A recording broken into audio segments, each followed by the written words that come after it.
How's it going? So I'm going to quickly go over how to change a front left rotor and or caliper on an old 89 Ram, but should be pretty common to any Dana 60 or 61 axle. So first I'm just going to go over everything real quick in case you're just looking for like a 1-minute YouTube video on how to do this, and then I'll go into more detail and more videos showing each step. But got your actual rotor, some new pads. Don't reuse pads.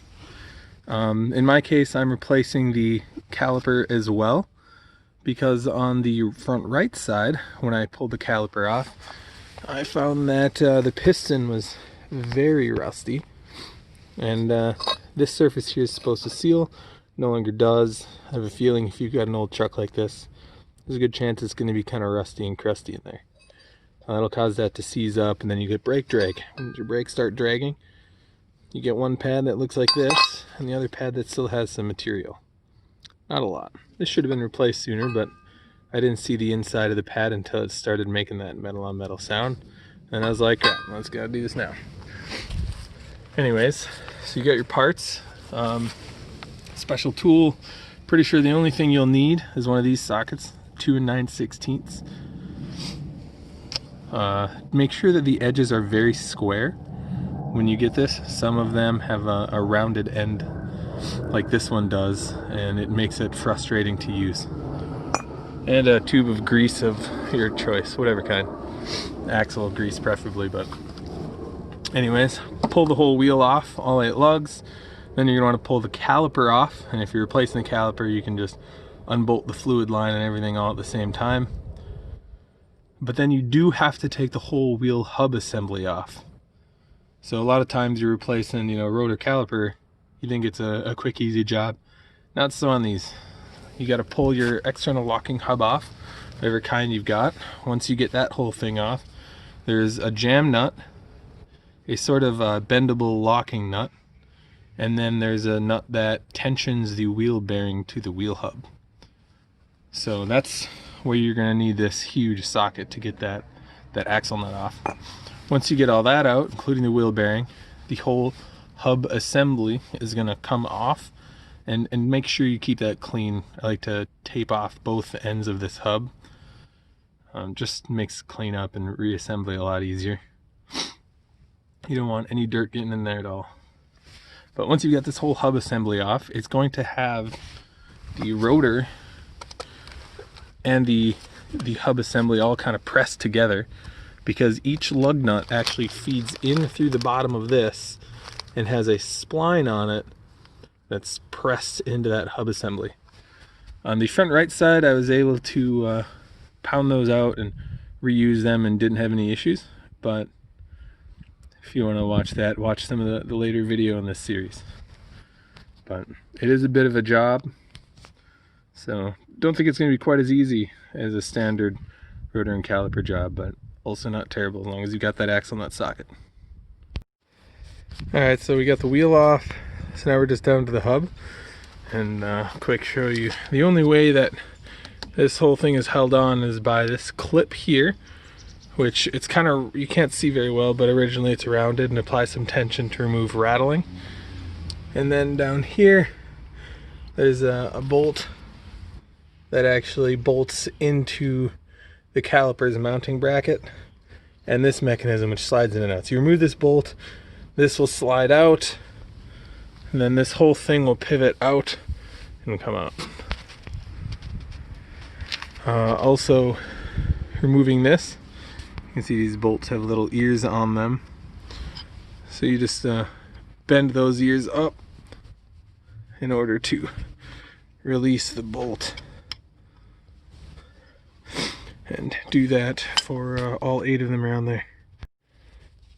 Alright, so I've removed all 8 bolts from my external locking hub, and you can't really see it well in there.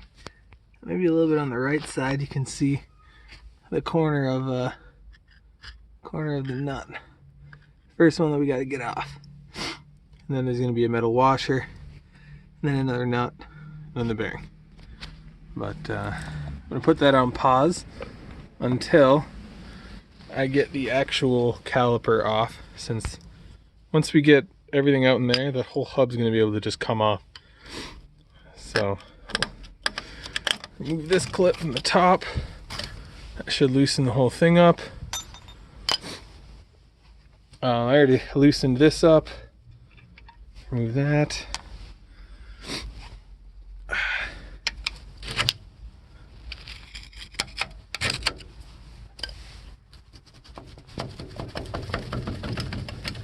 So this particular one has a second one of these spring clips down here.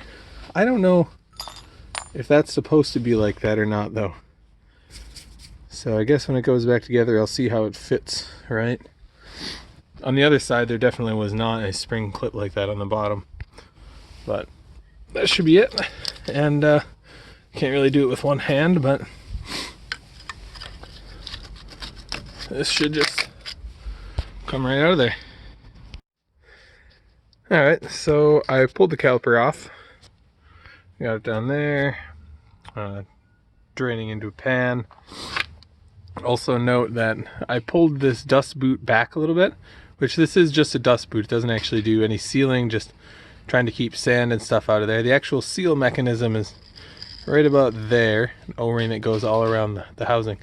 But I pulled this dust boot back and it was absolutely rusty, so definitely worth replacing the whole ordeal on this truck. Anyways, now we've got that off, we can pull the whole assembly off, which will include this whole hub, including the rotor. So now in here, you can't really see it because there's just grease packed everywhere in there, but here's that nut. I already loosened it a little bit. And then there's like a spider gear, or it's like a lock nut of sort that has ears that you bend over to lock this nut in place along the flat surfaces. So grab a flathead screwdriver and open those up in order to allow you to get the socket on here and remove it. And that socket, again, on this truck at least, was a 2 9/16, and I believe it is the same for all of the older model Dana 60s and 61s. This is some gross looking and smelling grease, but here's that sort of locking mechanism I was talking about. And these ears are bent, alternating inward and outwards. One of them's actually broken off, so this hub has definitely been off at least a few times before. I know once by me, but it was already even broken off at that point. This is an old truck. Alright, so I pulled the bearing out on the very end of it. So there's your stack up from the outside to the inside. Another thing to note is that on this inside pad, the clip mechanism goes on the bottom there in the caliper mounting bracket. I know those clips are always a little confusing to figure out if you haven't done them yet. Try and keep this as clean as possible. At the end of the day, I'm gonna brake cleaner it and re-grease it anyways. But this surface right here is the surface that one of the axle seals runs along. So all of that crud around there needs to stay out. Also, I've thrown some duct tape on here because I'm going to be flipping this up and over in order to get these lug nut studs out of here. For getting the lug nut studs, I know this is not the right way. You should use a hydraulic press and do it slow and easy. But if you want to be cheap like me and do it yourself and not have to bring it to a shop, what I did on the other side was just take a lug nut, put almost all the threads on there, make sure the head of the nut is a little bit over flush, because you do not want to mar the last thread of your lug nut. So I'll give that a couple of hits and should come out.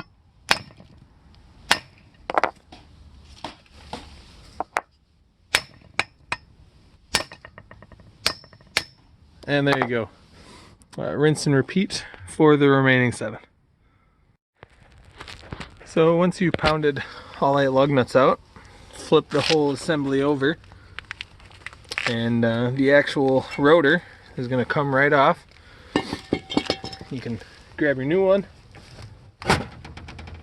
which is significantly heavier, I should mention. The old one definitely lost a lot of material. Make sure the surfaces between there are clean. I already did that off camera, but at least moderately clean. Let me line this up. Get your bolt holes pretty centered. And then start setting these in. And I don't know how necessary it is, but I do like a cross and then diagonals, kind of like torquing lug nuts down.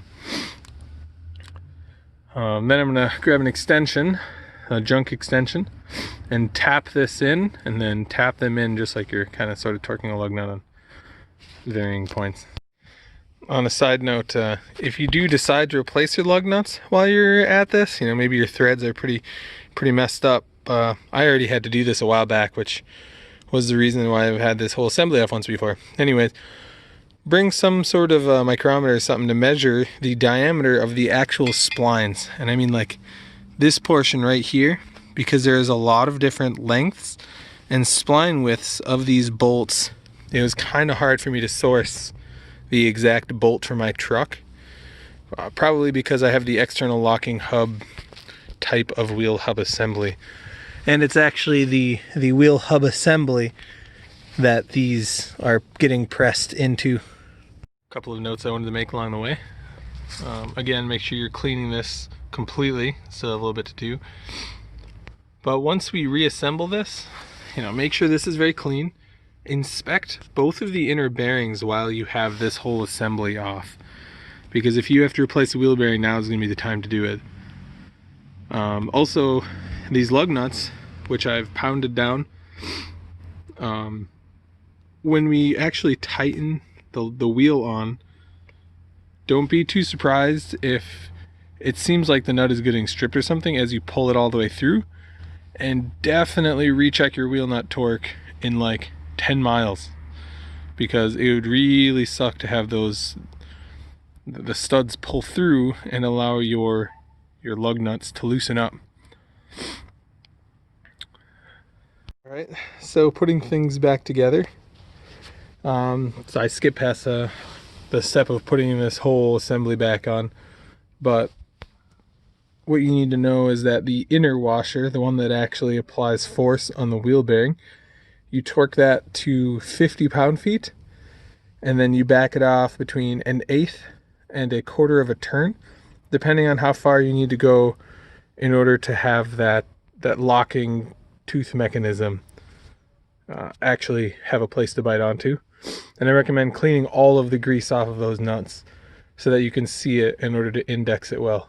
Then you put the locking nut mechanism on, slide those tabs over it so it locks it.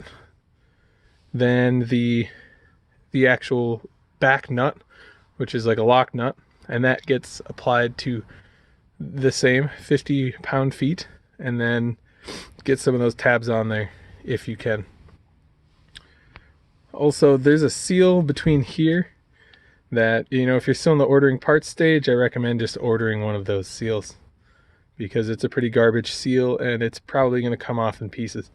You could RTV it, you know, if you're like me and you've got a garbage truck and you just want to have decent brakes at least on it. So putting the caliper back on, all I did was replace the banjo bolt brass crush washers and set this in place here. But you're going to want to put the inner brake pad on before you put this assembly on.